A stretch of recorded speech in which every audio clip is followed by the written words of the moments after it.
Morning, we're continuing to track ongoing immigration enforcement. This chaotic scene was captured yesterday by Mercado Media in Cedar Riverside. Yeah, you can see there are masked individuals there. They're wearing ice vests, pepper spraying the protesters.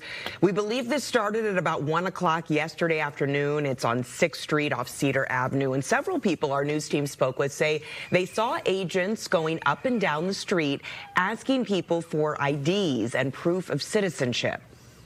One of the ICE employee jumped in the car and sprayed people in the eyes, and everybody was in the ground, and we have to put water in their eyes to wash the chemicals.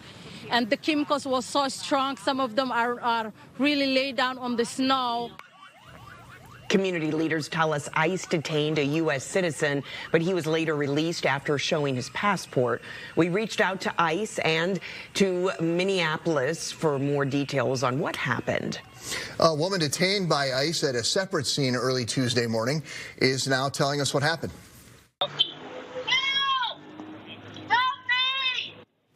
So this is video from North 21st and Oliver Avenue in North Minneapolis, where you can see her there in handcuffs on the ground. Susan Tincher says she was there to observe ICE in the neighborhood and gather information when this happened.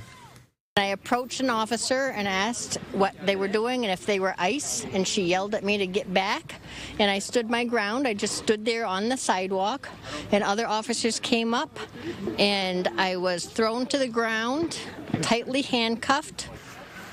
Tincher says that she was held in the Whipple Federal Building for 4 hours before being released and told that she'll be charged with obstruction. ICE has not responded to a request for information or confirm any arrests. And this morning, we are hearing reaction from the executive director of the Minnesota chapter of the Council on American Islamic Relations, Jailani Hussein. Listen. We believe ICE operation is not focused on anything related to a violation of immigration law. We believe that this ICE operation is simply targeting anyone who looks like they're Somali, anyone who looks like Black, anyone who's clearly Muslim. And community leaders announced some new initiatives. They include Somali Heritage Month, expanded safety and wellness programs, and new support for local families and businesses. CAIR Minnesota saying the efforts for those programs aims to counter recent attacks and misinformation while inviting all residents to get involved.